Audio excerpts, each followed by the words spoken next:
नमस्कार। लक्ष्य PSC academy के इस ऑनलाइन प्लेटफॉर्म में आपका पुनः स्वागत है।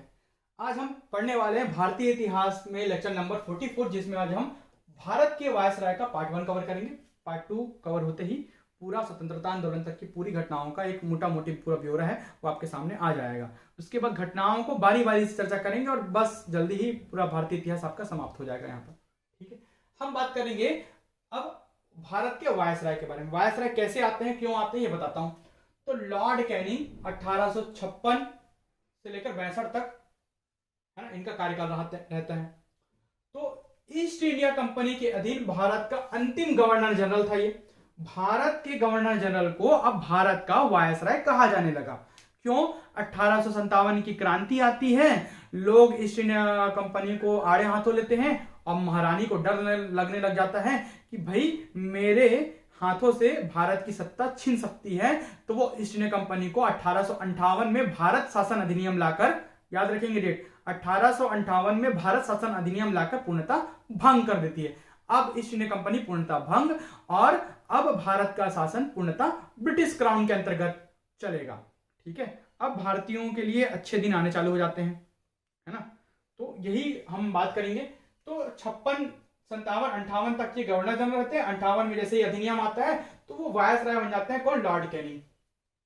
तो ब्रिटिश क्राउन के अधीन भारत का प्रथम वायसराय ये बनते हैं 1858 में। भारत शासन अधिनियम जब आता है तब उसके तहत इसी में भारत राज्य सचिव का पद भी लाया जाता है, इंडियन सेक्रेटरी, जो कि ब्रिटेन की काउंसिल में एक पद होगा जो कि भारत का प्रतिनिधित्व करेगा। ये जो वायसराय है वो इंडियन सेक्रेटरी के प्रति जवाबदेह होगा और वो जो है वो ब्रिटिश क्राउन को संपर्क करके पूरी घटनाओं को बताएगा। ठीक है, तो 1856 में ईश्वर चंद्र विद्यासागर के अथक प्रयासों से इसी के समय विधवा जो पुनर्विवाह है अधिनियम वो लागू हुआ। 1856 विधवा पुनर्विवाह अधिनियम 1856 लागू हुआ, पारित हुआ डलहौजी के समय, लागू हुआ कैनिंग के समय, याद रखेंगे।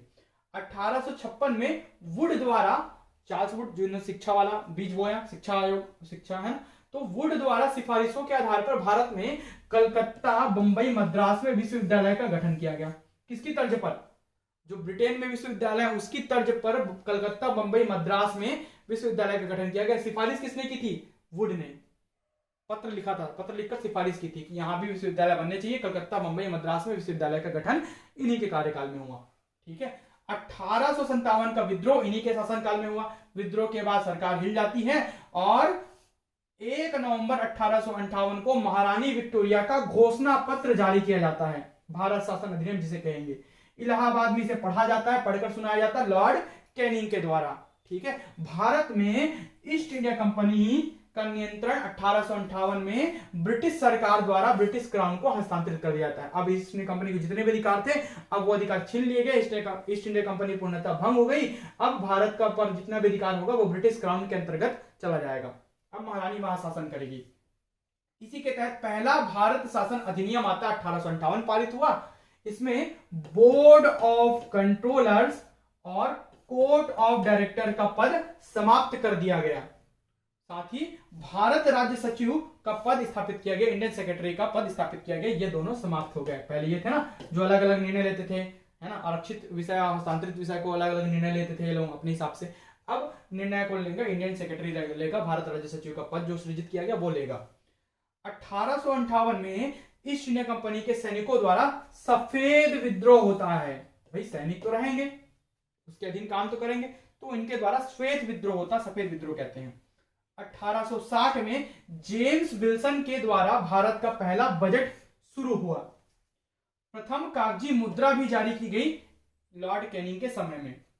1861 में भारत परिषद अधिनियम आया। परिषद क्यों? काउंसिल क्यों? क्योंकि ब्रिटिश संसद में भारत एक काउंसिल जो है, भारत सचिव का पद जो सृजित किया गया था, तो वो उसके तहत अब जो भी निकलेगा वो काउंसिल जो है, वो संस्था जो है वो निकालेगी अधिनियम, वो लॉ पारित करेगी।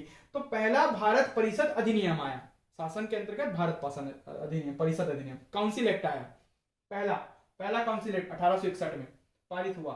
इंडियन हाई कोर्ट एक्ट 1861 के द्वारा बंबई, कलकत्ता, मद्रास में उच्च न्यायालय की हाई कोर्ट की स्थापना की गई। सुप्रीम कोर्ट की स्थापना 1774, हाई कोर्ट की स्थापना 1861, क्योंकि भारत परिषद अधिनियम आया और इस समय इंडियन हाई कोर्ट एक्ट भी आया। आईपीसी, भारतीय दंड संहिता 1862 की स्थापना की गई। आईपीसी की धाराएं, इंडियन पिनल कोड की धाराएं स्थापित की गई, आईपीसी स्थापित की गई, है ना। अब लॉर्ड एल्गिन प्रथम आए अगले वायसराय 1862 से 63 में। 1830 से 60 ईस्वी में सर सैयद अहमद के नेतृत्व में चल रहे वहाबी आंदोलन, ये बहुत ही फेमस है वहाबी आंदोलन। नेतृत्वकर्ता कौन थे वहाबी आंदोलन के? तो सर सैयद अहमद, ठीक है, याद रखेंगे। इन्हीं के नेतृत्व में वहाबी आंदोलन जो चल रहा था इतने लंबे समय, उसका इसने दमन कर दिया, खत्म कर दिया। सर जॉन लॉरेंस अगले वायसराय बनकर आते हैं। सर जॉन लॉरेंस, इसके समय में भारत व यूरोप के मध्य पहली समुद्री टेलीग्राफ सेवा चालू हुई, समुद्री टेलीग्राफ सेवा। जॉर्ज कैम्पबेल के नेतृत्व में अकाल आयोग का गठन किया गया। बीच में बहुत सारे अकाल पड़ रहे थे, है ना, तो उसके लिए अकाल आयोग का गठन किया गया था जॉर्ज कैम्पबेल के नेतृत्व में। सर जॉन लॉरेंस तब भारत के वायसराय थे। फिर आते हैं लॉर्ड मेयो, 1069 से लेकर 72 ईस्वी तक लॉर्ड मेयो का पोर्ट्रेट आपको देखने मिल रहा है। 1878 से 80 ईस्वी में द्वितीय अफगान युद्ध लड़ा गया, अफगान युद्ध अंग्रेजों और अफगानों के मध्य। 1872 ईस्वी में एक कृषि आयोग की स्थापना की गई। तो कृषि आयोग किसके समय में हुआ? लॉर्ड मेयो के समय में।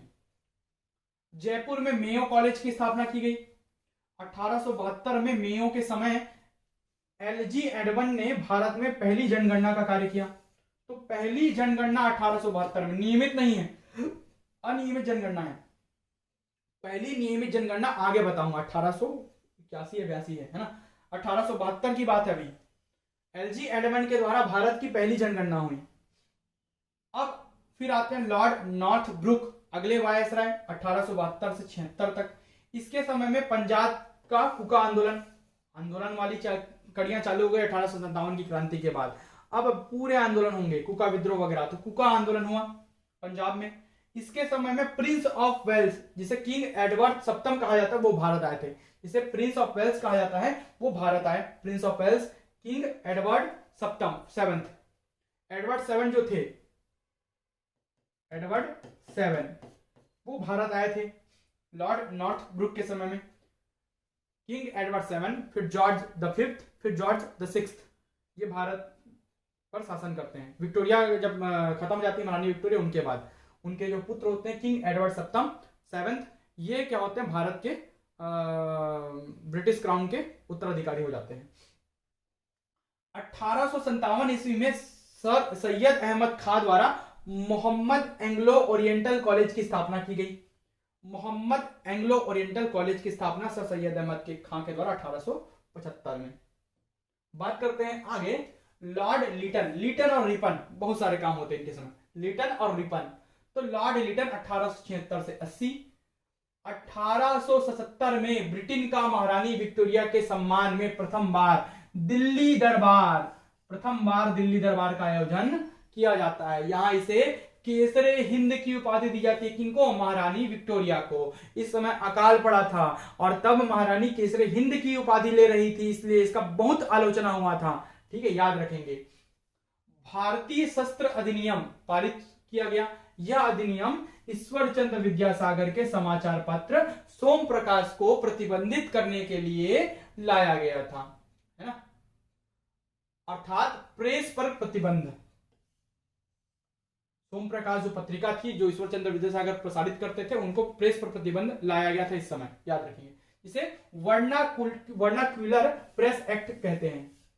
1878 में सोम प्रकाश पर प्रतिबंध लाने के लिए वर्नाक्युलर प्रेस एक्ट पारित किया गया। एकदम इंपॉर्टेंट है, याद करेंगे। वर्नाक्युलर प्रेस एक्ट किसके समय में पारित हुआ? लॉर्ड लिटन के समय में। किसके समय में? लॉर्ड लिटन के समय में। ईश्वर चंद्र विद्यासागर द्वारा समाचार पत्र जो सोम प्रकाश है उसके प्रकाशन को प्रतिबंधित करने के लिए।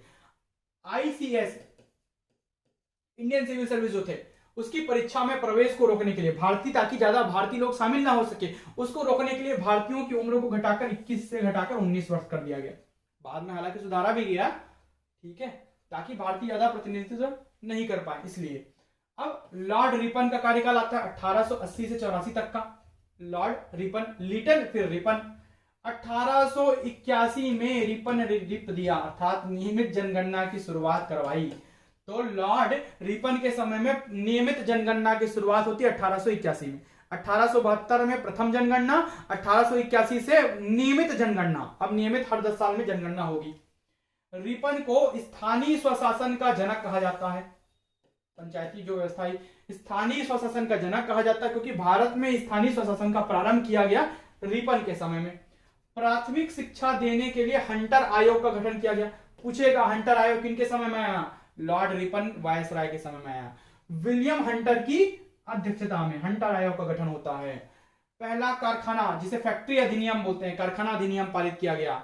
इसमें बाल श्रम पर प्रतिबंध लगाया गया तथा बच्चों तथा महिलाओं के लिए कार्यों के घंटों को सीमित कर दिया गया। एकदम असीमित तक उनसे बच्चों और महिलाओं से कार्य नहीं लिया जाएगा, उसके घंटे सीमित कर दिए गए। इसी को फैक्ट्री अधिनियम कहते हैं। 1883 में इल्बर्ट विधेयक आया। इल्बर्ट बिल लिख के दिया था, अभी प्रश्न आया हुआ था। इल्बर्ट विधेयक किसके समय में आया? लॉर्ड रिपन के समय में। 1883 में कब आया? 1883 में इल्बर्ट विधेयक लाया गया, जो कि यूरोपीय लोगों के मामलों की सुनवाई करने के लिए भारतीय न्यायाधीशों पर लगाई गई अयोग्यताओं को हटाने से संबंधित था। इल्बर्ट बिल, क्योंकि कोई भी जो भारतीय है वो यूरोपीय नागरिकों की सुनवाई भारतीय जो जज है वो नहीं कर सकता था, ये प्रतिबंध था। इसको हटाने के लिए इल्बर्ट विधेयक लाया गया। और इसी समय द्वितीय श्वेत विद्रोह हुआ। श्वेत विद्रोह, सफेद विद्रोह अंग्रेजों के द्वारा। प्रेस प्रतिबंध, जो वर्नाकुलर एक्ट है उसको हटा दिया गया। वर्नाकुलर प्रेस एक्ट, प्रेस पर प्रतिबंध लाया गया था लीटन के समय में, रिपन के समय में हटा दिया गया। भारतीय आईसीएस भर्ती परीक्षा की उम्र 19 से बढ़ाकर 21 वर्ष कर दी गई। ये 21 से 19 किया था, या 19 से 21 किया। प्रेस प्रतिबंध लाया था, प्रेस प्रतिबंध हटा दिया। ठीक है, जो प्रतिबंध थे वो रिपन के समय में अधिकतर हटे हैं। ठीक है, और हंटर आयोग बना शिक्षा देने के लिए, प्राथमिक शिक्षा देने के लिए, स्थानीय स्वशासन का जनक कहा जाता है इनको। तो ये सभी अच्छे कार्य हुए थे लॉर्ड रिपन के समय में। बात करते हैं आगे लॉर्ड डफरिन। 1884 से 88 तक का कार्यकाल किनका? लॉर्ड डफरिन का। इसके शासनकाल में अंतिम तृतीय आंग्ल बर्मा युद्ध लड़ा गया, जिसमें बर्मा की पराजय होती है। इसके पहले वाले युद्ध में आधा बर्मा तो जीत लिया गया था। ठीक है, उसके बाद पराजय होने के बाद पूर्णतः ये ब्रिटिश क्राउन में सम्मिलित हो जाता है। बर्मा का अंतिम रूप से ब्रिटिश साम्राज्य में विलय हो जाता है। इसका बर्मा का 1885 में एओ ह्यूम के नेतृत्व में भारतीय राष्ट्रीय कांग्रेस की स्थापना हो जाती है भारत में। लॉर्ड डफरिन के नेतृत्व के समय में, लॉर्ड डफरिन जब भारत के वायसराय थे, तब एओ ह्यूम के नेतृत्व में भारतीय राष्ट्रीय कांग्रेस की स्थापना हो जाती है। बंगाल, अवध और पंजाब में टेनेंसी एक्ट पारित हुआ, जिसके अंतर्गत अब जमींदार अपनी इच्छा अनुसार किसानों की भूमि नहीं छीन सकते थे। टेनेंसी एक्ट किसानों की भूमि छीनने से संबंधित था, याद रखेंगे। 1887 में इलाहाबाद विश्वविद्यालय की स्थापना होती है। इलाहाबाद में विश्वविद्यालय बना दिया जाता है। ठीक है, फिर आते हैं लॉर्ड लैंसडाउन 1888 से 94 तक। अगले वायसराय 1830 ईस्वी में भारतीय रेलवे एक्ट पारित हुआ। कौन सा एक्ट? भारतीय रेलवे एक्ट पारित हुआ 1830 में। दूसरा कारखाना अधिनियम आया 1891 के तहत। ठीक है, महिलाओं को, दूसरा कारखाना अधिनियम 1891, इसके तहत महिलाओं को प्रतिदिन 11 घंटे से अधिक का काम करने पर प्रतिबंध लगाया गया कारखाना अधिनियम में। हेनरी डूरंड द्वारा भारत अफगानिस्तान के मध्य डूरंड रेखा खींची गई। भारत और अफगानिस्तान के मध्य डूरंड रेखा लॉर्ड लैंसडाउन के समय खींची गई, भारत और अफगानिस्तान की सीमाओं को बताने के लिए। ठीक है, लॉर्ड कर्जन आए। कर्जन ने कर्ज लेकर बहुत सारे कार्य किए करके मैं याद किया हूं, बहुत सारे कार्य करते हैं। 1899 से लेकर 1905 तक कर्जन का कार्यकाल। 1899 से सन 1900 ईस्वी में एंटनी मैकडॉनल्ड की अध्यक्षता में अकाल आयोग की स्थापना की गई। अकाल आयोग एंटनी मैकडॉनल्ड की अध्यक्षता में। 1902 में पुलिस सुधार के लिए एंड्रयू फ्रेजर की अध्यक्षता में पुलिस आयोग का गठन हुआ। पुलिस सुधार के लिए 1902 में पुलिस आयोग का गठन एंड्रयू फ्रेजर की अध्यक्षता में। एंटनी मैकडॉनल्ड की अध्यक्षता में अकाल आयोग का गठन। 1902 में सर टॉमस रैले की अध्यक्षता में विश्वविद्यालय आयोग का गठन। पुलिस आयोग, विश्वविद्यालय आयोग, अकाल आयोग, तीनों कर्जन के समय। कर्जन ने कर्ज लेकर बहुत सारे कार्य किए, ऐसा याद क्यों? ठीक है। 1904 में भारतीय विश्वविद्यालय अधिनियम पारित हुआ। किस प्रकार से वो चलेंगे? भारतीय विश्वविद्यालय अधिनियम। बंगाल का विभाजन होता है 1905 में, जिसे बंग भंग कहते हैं हम, है ना। भारतीय पुरातात्विक सर्वेक्षण विभाग की स्थापना भी इन्हीं के समय में होती है। पुरातात्विक सर्वेक्षण विभाग जो खुदाई वगैरह में एंटीक चीजें मिलती है उनसे संबंधित है। कलकत्ता में विक्टोरिया मेमोरियल हॉल का निर्माण भी इन्हीं के कार्यकाल में हुआ। विक्टोरिया मेमोरियल हॉल कर्जन के समय में। ठीक है। अब आते हैं लॉर्ड मिंटो द्वितीय। जब 1909 में इनका प्रमुख कार्य है लॉर्ड मार्ले मिंटो सुधार कार्य आता है ना।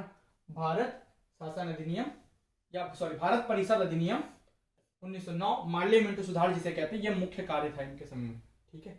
लॉ 1906 में मुस्लिम लीग का गठन होता है लॉर्ड मिंटो के समय में। लॉर्ड मिंटो द्वितीय है ना, सेकंड है, इसके पहले में लॉर्ड मिंटो आए थे, लॉर्ड मिंटो द सेकंड है ये। 1907 में कांग्रेस का सूरत अधिवेशन होता है, सूरत में फुट हो जाती है, सूरत विभाजन जिसे बोलते हैं, सूरत की फुट जिसे कहते हैं। कांग्रेस नरम दल और गरम दल में बढ़ जाता है। ठीक है। 1908 में स्वदेशी आंदोलन चालू हो जाता है, स्वदेशी वस्तुओं को अपना, विदेशी वस्तुओं का त्याग करो। 1909 में भारत परिषद अधिनियम आता है, एक्ट आता है 1909 में, जिसे मार्ले मिंटो सुधार कहते हैं। लॉर्ड मिंटो जो होते हैं वो वायसराय होंगे और लॉर्ड मार्ले जो होंगे वो इंडियन सेक्रेटरी होंगे ब्रिटेन की संसद में। ठीक है। इस प्रकार से ये लॉर्ड मिंटो तक का जो पूरा वायसराय तक का घटनाक्रम था वो यहाँ पर समाप्त होता है। अगले वीडियो में बाकी के वायसराय और अंतिम हम इसके क्लास को करेंगे। धन्यवाद।